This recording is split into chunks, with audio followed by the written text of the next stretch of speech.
Okay, James, tell us a little bit about the China Day today. Yeah, the Double 11, where all the digital platform has a big sales. So so far, I think the result was quite astonishing. 56 billion US dollar turnover in one day. So I think probably around 20% better than last year. So it also signifies the recovery after COVID. But because mostly it is through e-commerce, so therefore it's quite good. But then if you look at the share prices, so Alibaba had a dip of 8%.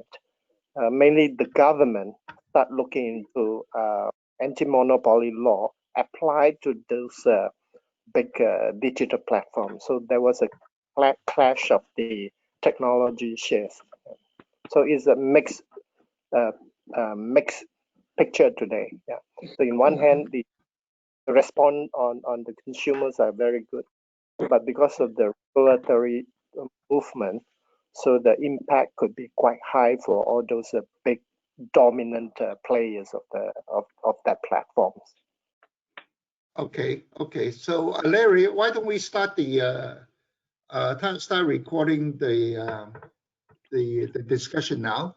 Thank you all for attending today's. Thank you all for attending today's consumer practice call.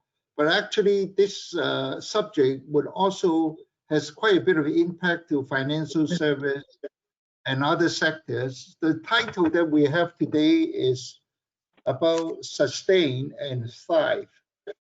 So basically, how do we manage different stakeholders? Today, I'm very happy to have two very experienced speakers in this field, Sarah Schaefer and James Ng, to talk with us a little bit about the background situations. Sarah, can you introduce a little bit about yourself and tell us how you are doing this year before we go into the discussion? Sarah, tell us a little bit about yourself. Hi, yeah, nice to meet everyone. My name is Sarah Schaefer. I'm based in London, and I have held corporate sustainability related roles for the last 10 years or so. So it's a subject very close to my heart, and I before that used to work for the British government. After that, yeah, as I said, I've worked for Mars, and I'm sure you know, best known for the candy, whether it's M&Ms or Snickers, and then for Unilever, again, you know, a massive consumer goods company. So really looking forward to the conversation, really looking forward to sharing how, you know, especially in the current times, my belief in companies with purpose and what the expectations of companies, but ultimately how it really is a potential for differentiation and for growth. I'm really looking forward to discussing it and hopefully hopefully any of you who have any questions be able to help you with that as well. Thank you, Sarah. James, tell us a little bit about yourself, and you have been a long time friend with Cornerstone, so. Yeah, thank you, Simon. So I'm currently attached to Danone. My role is the General Secretary and Vice President for Greater China. So I'm in charge of sustainability, communications, public affairs, government affairs, and compliance. So basically, I would say the scope covering ESG. This is my 4th year with Danone. Prior to that, I was attached with Cornerstone together with Simon and Larry. I'm honored to join, reconnect back with Cornerstone tonight and morning in Europe, US. So prior to Cornerstone, I was the head of Carlsberg operations in China. So before that, I spent around 16 years with Unilever and Danone. mostly in the sales and marketing area, sales marketing and general managers. So the last 4 years was my first exposures to environment, social. So it's pretty interesting, but it is a great experience for me. So I'm still learning, but today I'm quite keen to share my experience transforming from sales and marketing into ESG kind of area. Yeah. Thank you. Thank you, James. Today, the moderator is myself. My name is Simon Wan. I'm the Chief Executive of Cornerstone Worldwide. Before I joined Cornerstone, I was CEO of Inchcape and held general manager roles with company of Carnation and Philips Lighting. I am Shanghai based. About Cornerstone, one of the key missions that we do in our internal discussions at Cornerstone is we want ourselves and our clients to do well and also do good. So today we are talking about how we can do good rather than do less harm. So this is a subject that we want to proactively talk about why senior executive today need to understand the subject of do good and do well together in the company. A little bit about Cornerstone. Cornerstone is a global executive search and workforce enhancement coaching group.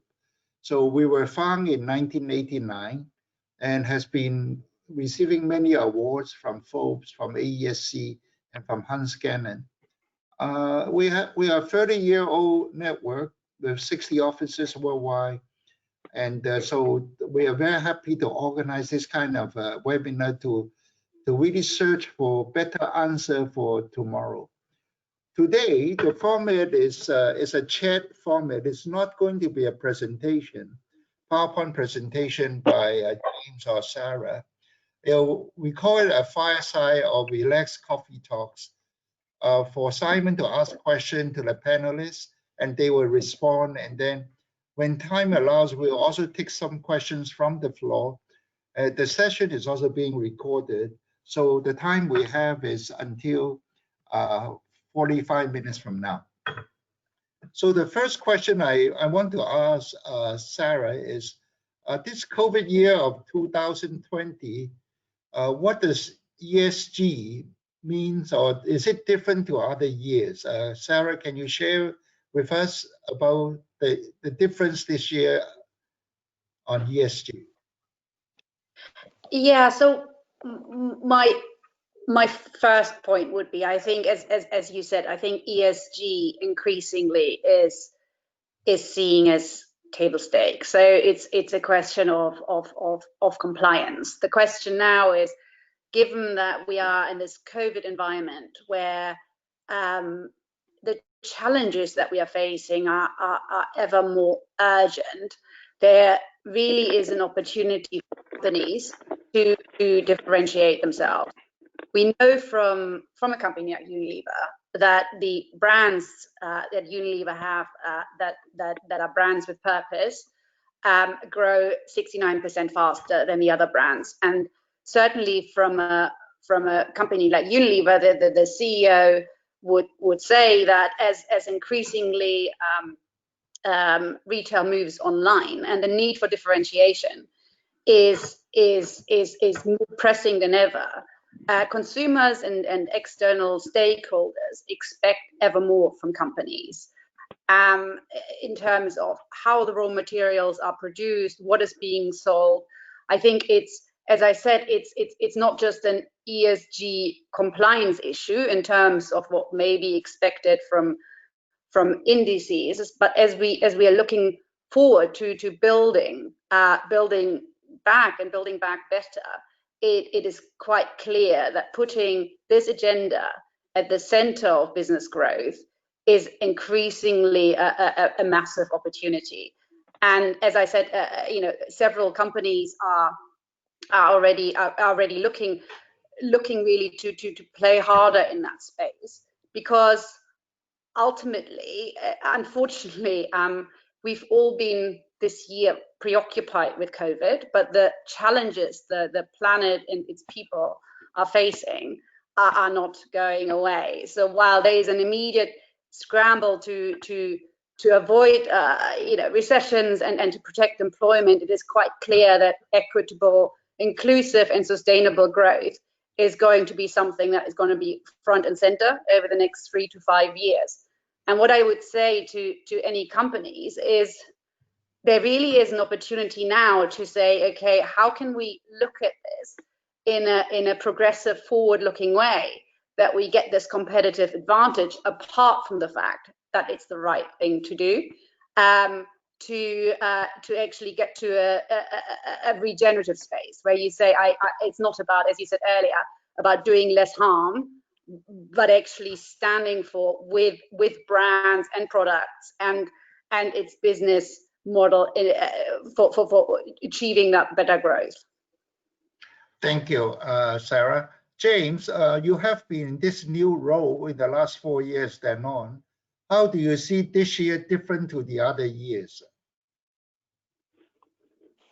I think for China, the impact of COVID more at the certain period of Q1. The rest of the quarter, China is recovering gradually. But the momentum and the context of China in terms of ESG is quite different. So I think over the last 30 years, China has been under the model of made in China, cheap resources, and exploitation of a lot of natural resources, cheap labor. So today, China is maturing into a more innovative and more sophisticated environment. So China is catching. I think Europe, US is maybe 20, 30 years more advanced in environmental protection, etc. But we see China is starting from the government. They have a long-term vision over the last 5 years. But the momentum is much more significant since last year. So things are emerging more significant. For instance, last month, the president of China committed, China will committed to carbon neutral before 2060 and to achieve carbon peak before 2030. That means over the next 10 years, we will see intensifying measures taken by the government. So China is always very policy driven. So I would see this is a big transformation for China to be a big leader, leading country in driving environmental agenda. So we will see a much clearer picture beginning next year when China will map its 5-year plan, 2021 to 2025, would have very explicit measure on circular economy, emissions, all aspects of environment. So at the same time, the Chinese consumer are starting to change. So for instance, last year, Shanghai implemented a compulsory garbage sorting by law. You have to sort your garbage. It could be organic, it could be recyclable, with fines if you don't do it. So the people in Shanghai, after a year of education, is changing. They are far more advanced than other cities like Beijing and Guangzhou, for instance, because they have a year ahead. So this year, despite COVID, the rest of 45 cities are following these Shanghai steps to implement garbage sorting. So this is a small step, but it's there are a lot of backdrop behind. The government actually invests a lot on the supply chain of waste, solid waste. So what we see is that more extensive and intensive measure. So for businesses, it used to be risk because you have air pollution, water pollution, quite heavy in China. But over the last 5 years, all these small industry, polluting industry are being cleansed up. So now China is moving towards a cleaner environment. So what we see is an opportunity to drive, and the consumer will begin to the awareness, and hopefully over the next 5 to 10 years, the new generations are able to pay a premium for brands that really focus on the social and environment protections. So this is the trend in China. So I would say is the exciting period that China like to take this leadership, because China contributed 30% of the carbon emission worldwide. So what we see, the Chinese government commitment on this will actually have a significant impact globally. So it is not stopped by the COVID. It is slowed down a little bit, but the momentums are very consistent. Thank you, James. Sarah, you mentioned actually doing and really executing successful ESG. It's actually good for business, and a lot of investors are looking at it carefully for companies, whether they are sustainable in this area. And then James' point is that China is different. China is really led by government rather than from the boardroom of the companies. And then James' point is that the Europe and USA is 10, 20 years more advanced in sustainability movements. What is your experience in Europe pushing it from the corporate angle or the government angle, Sarah? Yeah. So first of all, everything that James said is it's music to my ears. And just to add one point on that, I do think that the one thing the last year has taught us is the vulnerability of our system. So certainly, none of us, if I said to anyone certainly living in Europe a year ago that, chronic underinvestment in healthcare might lead to a global economic recession, I don't think anyone, including myself, would have quite, understood what that means. And I think we now are very aware what that can look like. So I think there is an increasing awareness about the vulnerability of our current structures, unless we start looking after them properly. Now, what I think is really important, and Simon, I made the point about, certainly a company like Mars or Unilever that I both know very well, being very clear that brands with purpose grow faster. And I mentioned the 69%, which is a figure that Unilever uses very widely in showing, when you look at the quarterly results, is those brands that do have purpose do grow faster.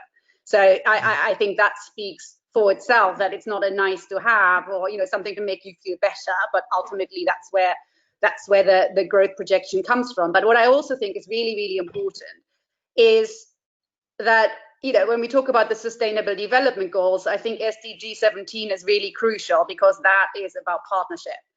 The challenges, unfortunately, that we face are so enormous that no actor can do this by themselves. So it's not, companies certainly have to step up and should step up, as I said, because I firmly believe that that's future-proofing growth.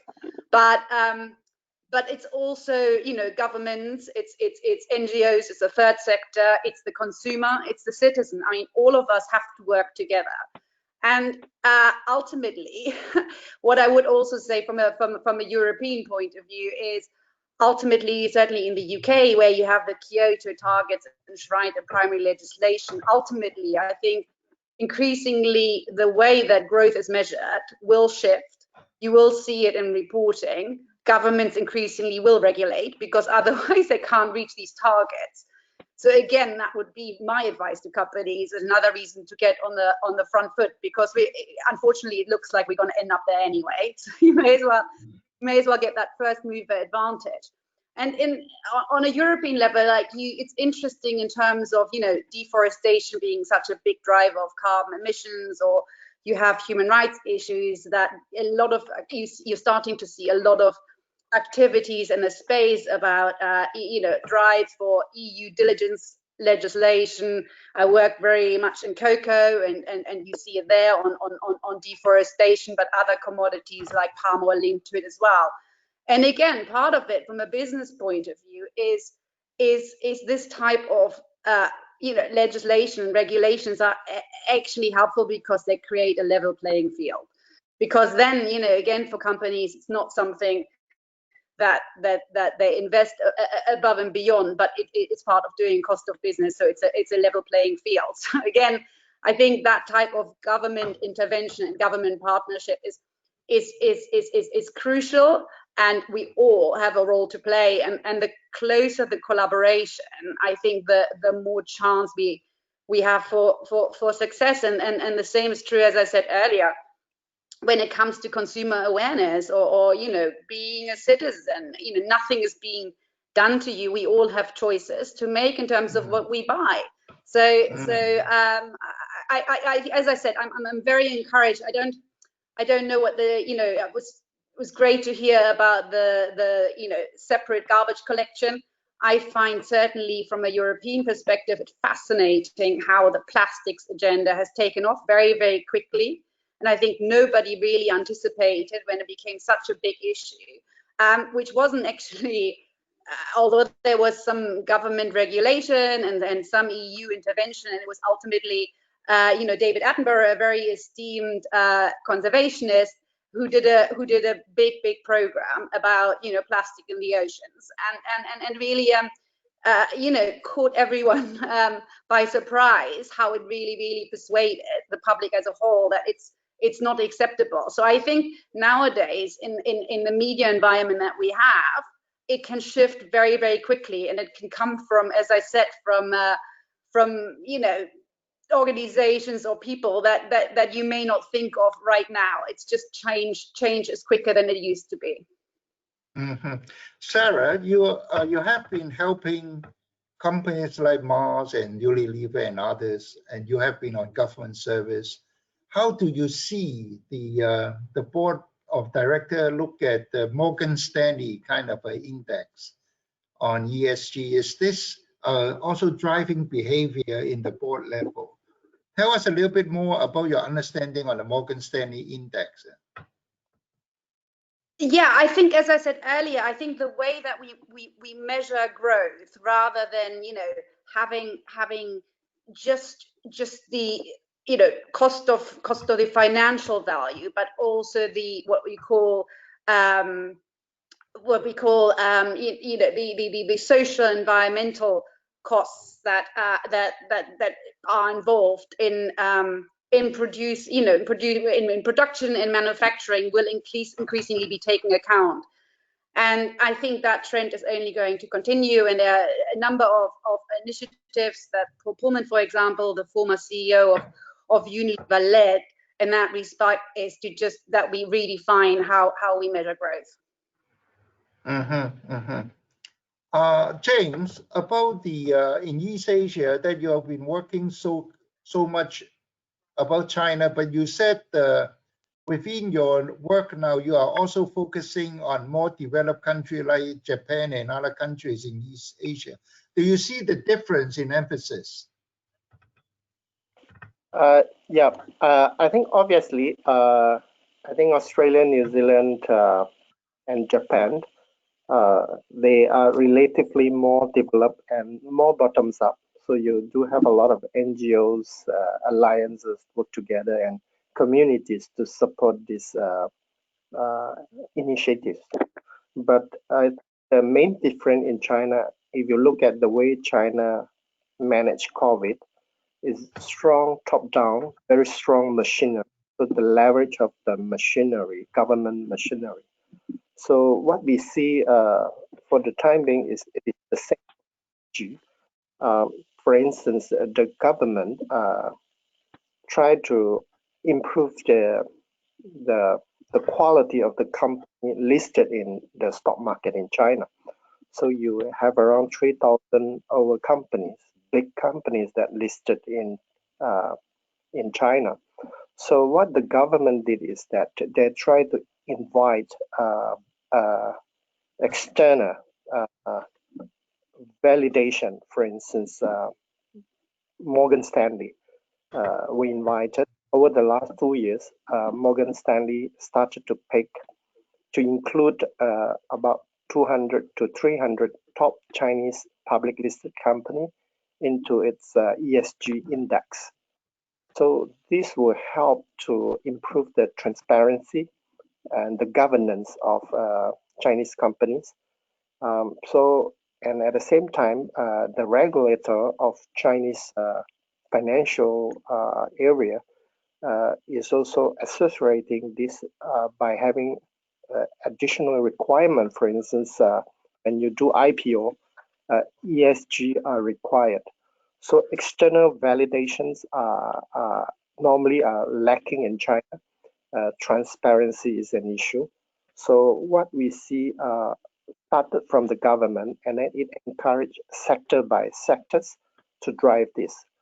For instance, in terms of driving automotive sectors, it invites Tesla to come in with huge incentive to drive the electrical vehicles. So what we see is that China will continue to use this muscle, leverage, strong administrative measure to influence the industry and also consumers. So the public behaviors are very much shaped by government's initiatives. For instance, when we did a consumer checking 2 years ago, the awareness is low and the interest on the environmental topic is very low. But when you start asking consumers today in China, then everyone know what is garbage sorting waste. But if you go a little bit deeper, like recycling, recycle PET, so then it's a little bit too sophisticated. But next year we will see the momentum will grow again, because by end of this year, the government is going to ban all plastic bags, shopping bags in supermarket by end of this year. And if you go to the hotel, 5-star hotels, you won't get your free toothbrush or the single-use plastic anymore. So Starbucks and all the restaurants, you already don't see plastic straws anymore. So I think this will speed up the awareness of the consumers on plastic, single-use plastics. So they will go a little bit more sophisticated. But it is not bottoms up; it is top down. And what we see is that this will drive the consumer behavior. So I think for senior executive, CEO, CFO, especially in China, I think need to actually equip with this knowledge, because the Morgan Stanley index is very powerful. So they are going to lead the market, the index. So they choose the best quality index. For instance, Alibaba got BBB now, and then you have Eastern Airlines. So all the top companies are performing much better than the rest. So as a CFO and all this, you need to have the board to start preparing for it, like transparency, or maybe have an audit committee kind of audit, but more social and environmental, and also have external validation and transparency. So I think for Danone, what we did is that we invite B Corp, B Labs, B corporations to certify our businesses worldwide. So at this moment, around 40% of weight of our businesses are certified B Corp companies, and plan to have all the businesses to certify as B Corp by 2025. So China, some of our businesses being certified this year. So I would say that the external validations will help this to speed up, almost like ISO being used in those early days in China to standardize the SOP and manufacturing processes in China. So I will see the different indexes like social inclusive, for instance, etc. I think we need some good authoritative indexes like Bloomberg, Vigio Iris, etc. I think in Europe, US, these are very matured rating companies. It's very new in China. You don't have local companies that have that reputation. So at early stage, I think we'll definitely rely on international rating and certifications to improve the credibility of your company. Yeah. Thank you. Sarah, what James is saying in China and East Asia, the initiative and the action that company put behind it are basically top down. At the same time, it's government driven because administratively the Chinese government are very strong in having it done. But when you look at the Europe and also the global angle, why do you see more and more companies are putting more actions behind it? Because they've been talking about it for many, many years. But in the last few years, they really put actions behind it. Why?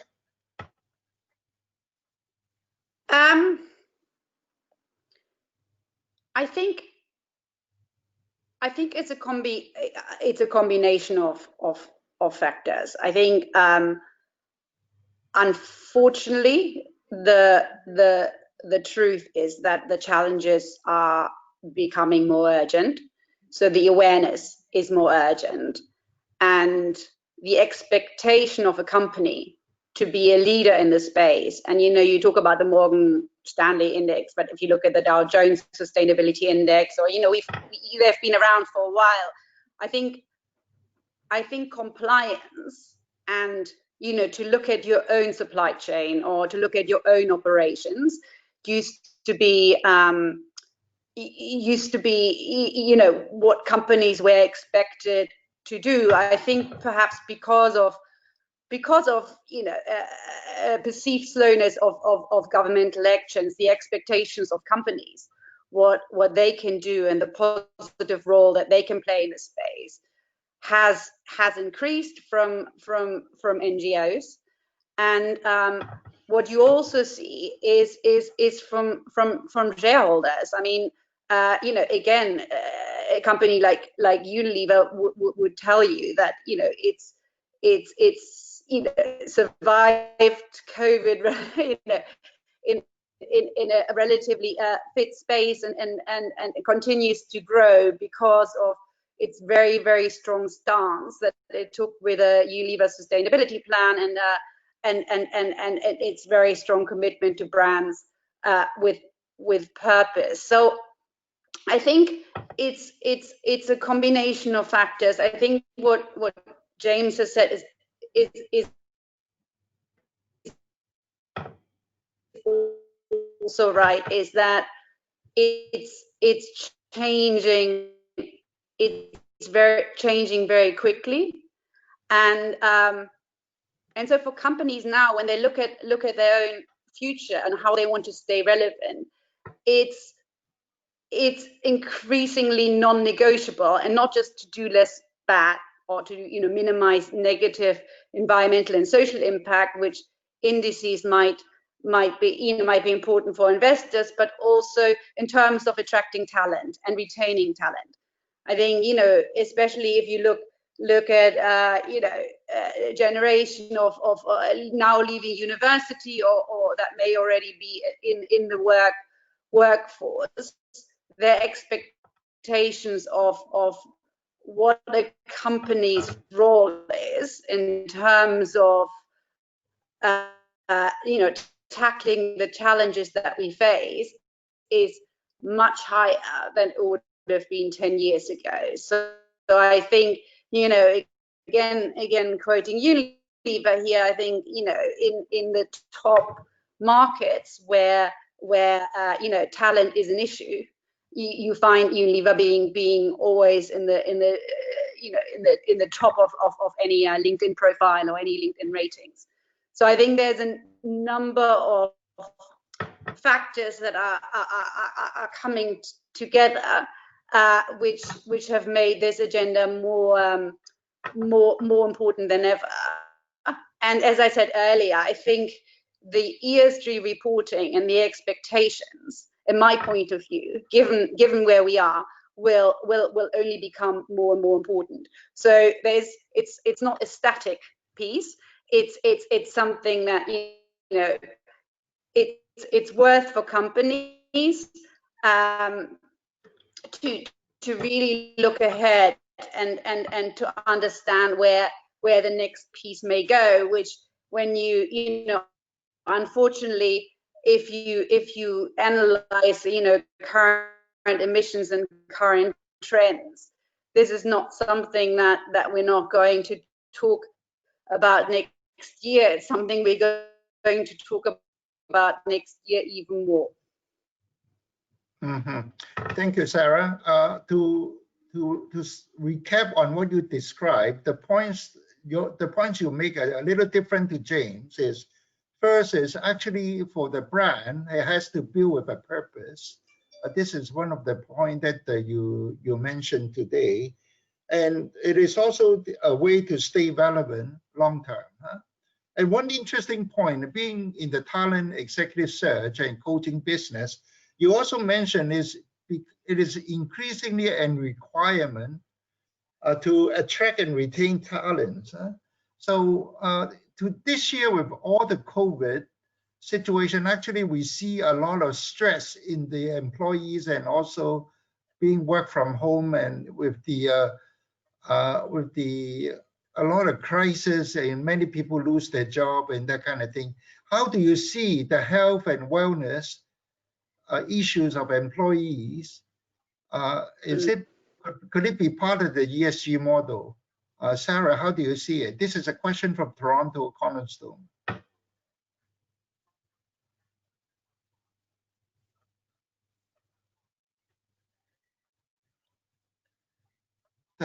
I can't hear you, Sarah.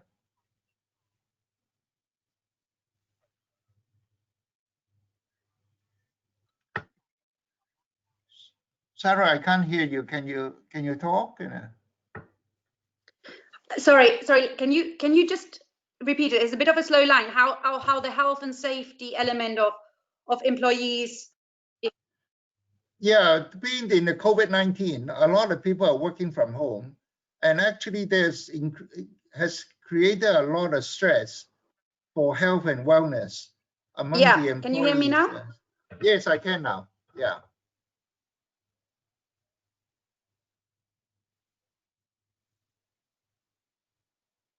No.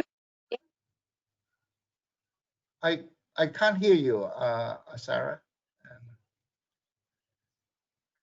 James, can you hear Sarah? Because I can't. Yeah, but I think the important piece here is if you look at the you know, agenda. It's I don't know why, because I'm on 4G, so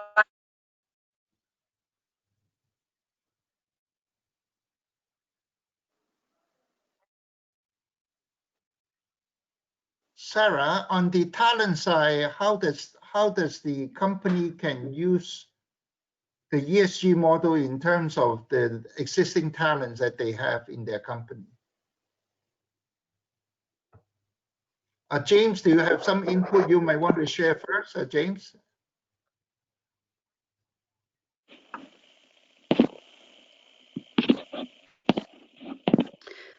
can you? Yeah. Yep. Go ahead, Sarah. Go ahead, Sarah. Can you hear me now?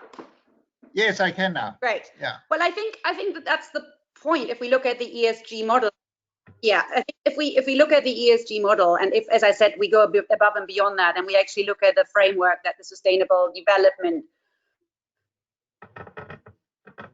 Goals has given us, it's not just about, you know, yes, it is also about carbon emissions, but it is the way that the way that a company operates throughout its value chains, and that includes its employees. Now, I know again for the companies that I work with that mental health has been a huge issue during COVID, as people feel, frightened, as people feel isolated, as people like we do suffer technological challenges and they're trying to do their job.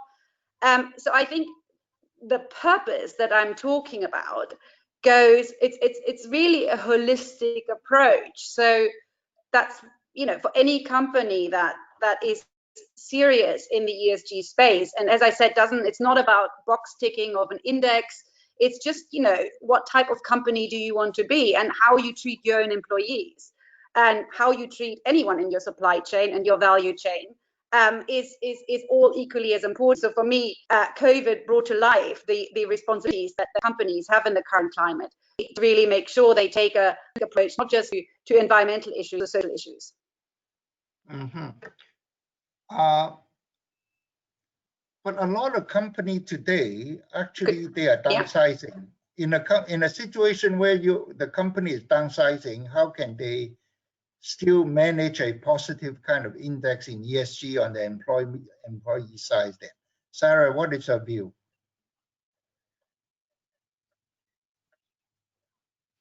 I think you can always argue that it's hard to make strategic decisions when you're under a lot of pressure.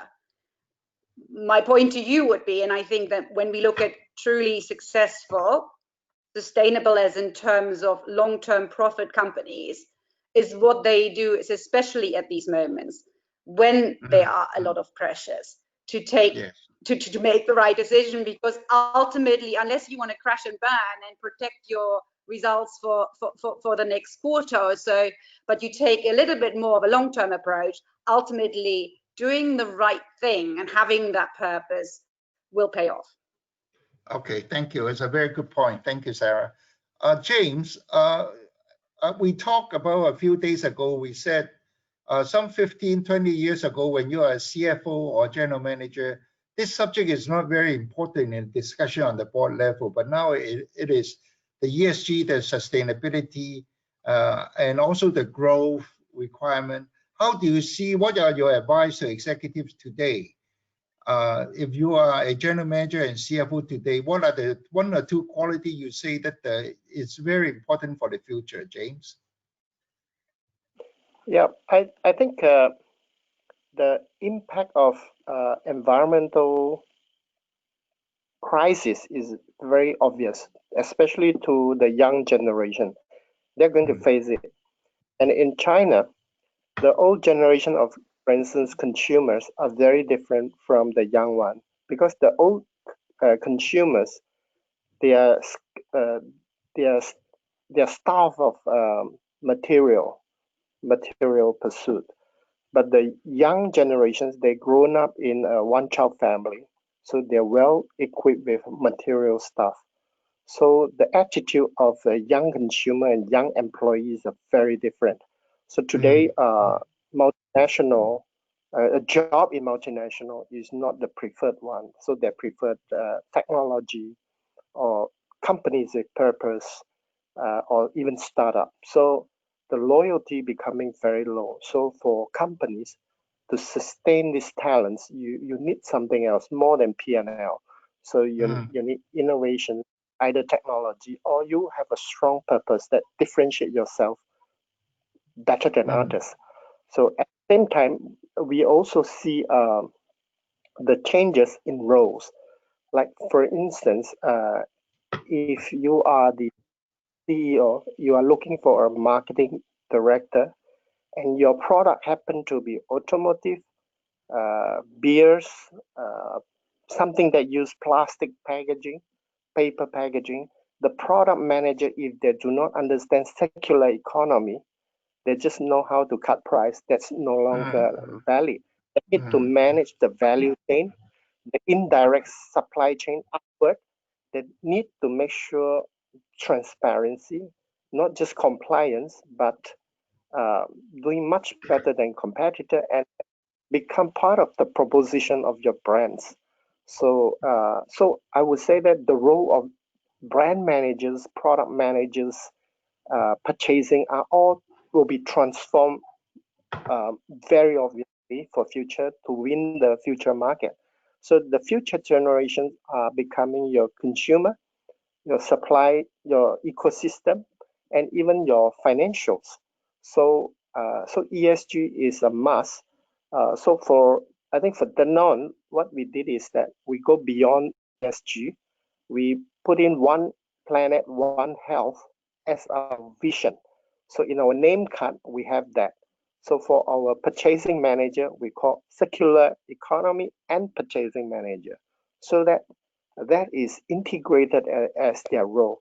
So this will be very motivational for future generations. Their role is not just like achievement by getting the cheapest resources, but contribute to the well-being of the world. So this is something, a purpose career rather than a material career. So I would say it's very consistent from consumer, from corporate brand purpose, but also as the employee talents, they are also searching for purpose.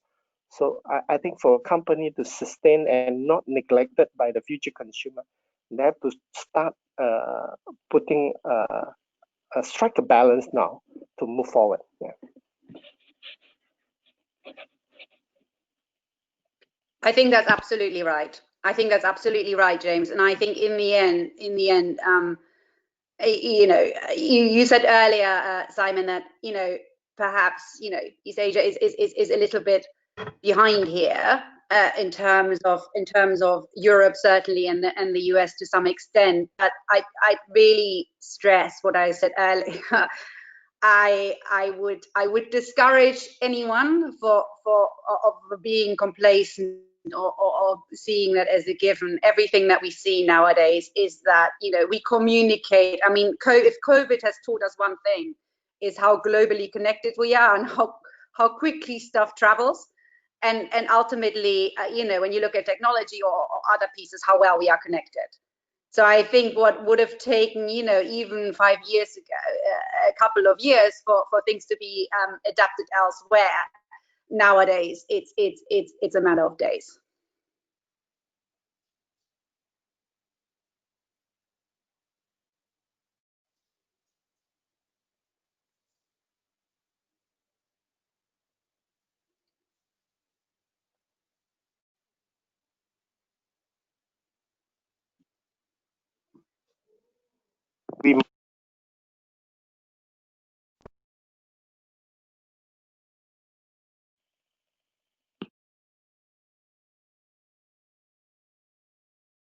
I couldn't hear that.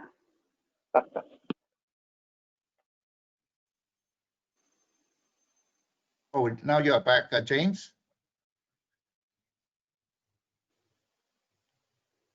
Hello. Can you hear me? Yeah. Now I can. Yes. And please, the question I have is, from what we discussed today and what you see, what are the current, some of the case, maybe one that you want to share with us that demonstrate what you see are the future in China or Asia? Yeah, I think the younger generation of Chinese and Asians, they are well exposed. And even Chinese government, they like the framework of United Nations, SDG, and all the infrastructure and processes developed in US and Europe. So I think in future, some of those standards will be streamlined. So the consumers, the customer, and the whole ecosystem will accelerate and very fast moving towards the trend that happened in Europe and US very quickly. So I think it is common challenges and common opportunities. Yeah. Okay. Sarah, do you have an example you want to share with us? Can you hear me? Yeah. Hello? Can you hear me? Yeah. Yes. Yeah. Yes. An example of some of the activity that you're undertaken, or some company has a new way of doing the culture change in this area? well, I think there are plenty of examples. Again, I can't hear you. I don't know why. It's very frustrating. Can you hear me now?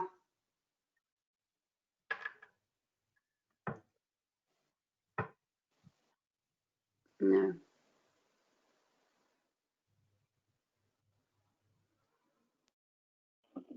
I do hear you, Sarah. I think maybe some problem at Simon's side. Yeah, I shouldn't have a problem, I'd hope, because I'm not even on Wi-Fi. Just off and on. Maybe you turn off the video would be better. Is that better?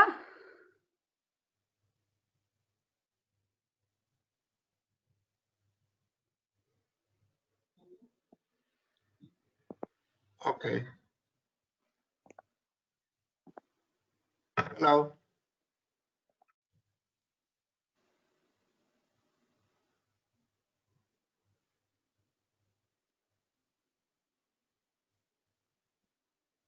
Sorry, can you hear me now? Hi, Sarah. Yeah, can you hear me now?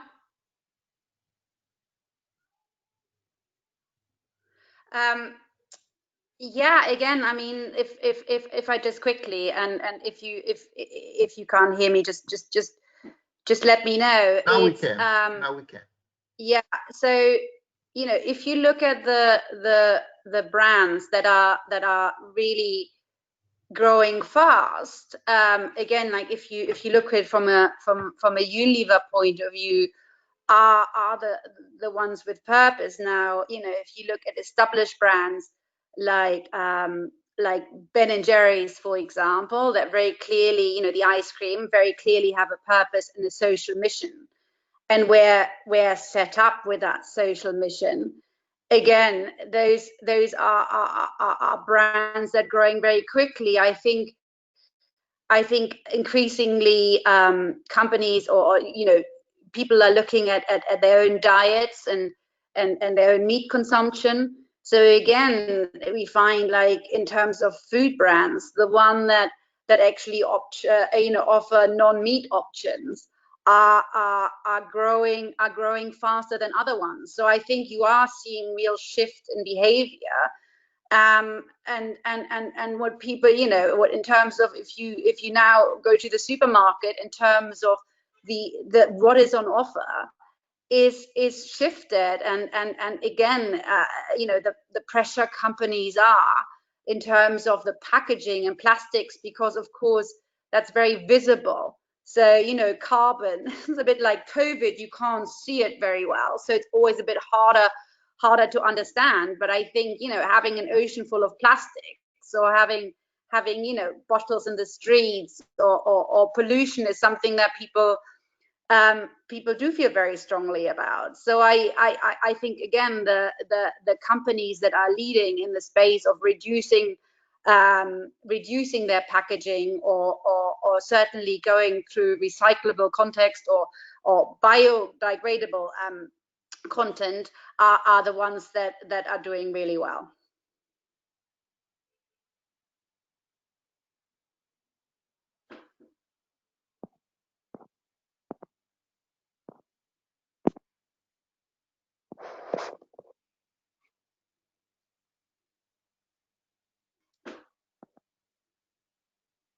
I cannot hear Sarah anymore.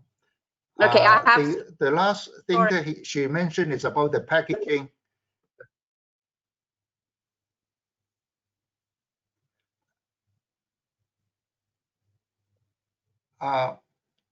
Sarah, are you okay? Yes. Yeah, I'm fine. I've yeah. Okay, that's good. Thank you, Sarah. James, what are the one closing remark that you want to share with us on this subject? where you are based now, and then with China putting so much administrative focus on this, what would be your one closing advice to all audience today on this subject? Yeah, I think because my background, I was CEO before and in sales and marketing, and now I'm in this role.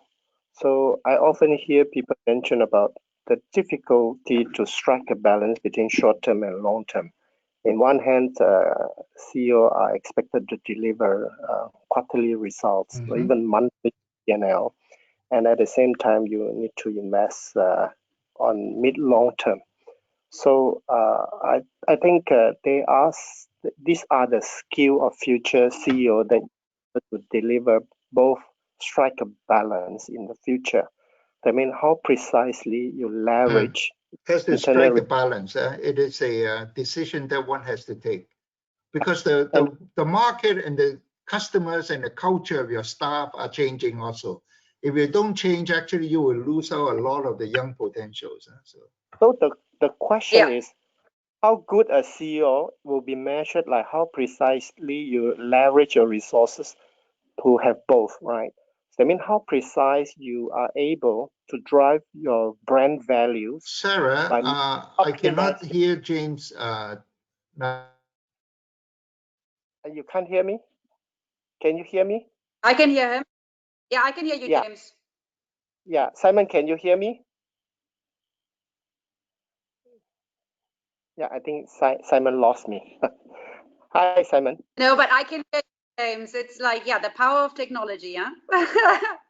Yeah. I think we are both okay, and then sometime I think off and on some issue at Simon's side. Yes. But James, I wholeheartedly agree with you, and I'm really encouraged that I think we can call this a global trend. So when we started earlier saying, you know, is it Europe, is it US? I think it's a global trend and we are connected. So I hope for the companies that are listening are taking it to heart, because it's more important than ever. Yeah. Simon, can you hear us? Yes, I can. I've been listening in. So yeah. So maybe I continue. I think the test for a good competence general managers in future is how do you deliver your results, both short term and long term, by smartly mobilize your resources, delivering P&L and brand value and company value at the same time. So how sharply you position your brand by integrating social and environmental elements into it, and also how innovative are you in driving your social program. So for instance, for Danone, we do have a social enterprise model that it operates like a normal business, but except that the pricing is selling at a low price that the poor kids can afford, and no dividend. So that when you have if you scale it up, so your losses will be reduced. So it's much better than a donation options on helping the society. So, but these are very tough business. So in one hand, to deliver P&L already very tough for many GMs and CEO. And if you have to add more pressure on social and environmental resources, so even tougher. So it's not going to be easy for future GM. It will be 2 times tougher than before. But at the same time, if we can make it, then I think you will stand up in a very different environment. Sarah, any closing comment? No, I mean, as I said, and as I just said to James, I think we wholeheartedly agree. I think that, you know, companies with purpose grow, brands with, you know, companies that have purpose last, you know, brands that have purpose grow, and people that have purpose thrive. And I think that's something, certainly I can speak for my own personal focus group, i.e. my children. I do think the expectation of of the younger generation is a different one than when I entered the workplace, where people and planet were taken for granted. So for me, I hope I could persuade everyone that this is not just the right thing to do, but it is also the way to grow a business that actually is future fit and will still be on a seminar in 5, 7, 10 years time, because this agenda is carrying on, whether companies grow with it or not. Yes. Okay. Thank you for taking the time, James and Sarah, today. And we are going to continue on this subject, hopefully by inviting you to, we'll be writing some blog and we ask you for your comment, and then we'll try to, because there are two subjects that we focus very much. One is sustainability, second is diversity. This is something that what Cornerstone are pushing also quite hard. So thank you for helping us on one of the important subjects on how to sustain, not just sustain, but actually do much better in the long term for our clients and even for the general manager and CFO. Okay, thank you, James. Brilliant. Brilliant. Thank you, Sarah. Thank you. Goodbye. Thank you all for attending. Thank you. Okay, bye-bye. Bye. Thank you. Bye. Thank you. Bye. Bye-bye.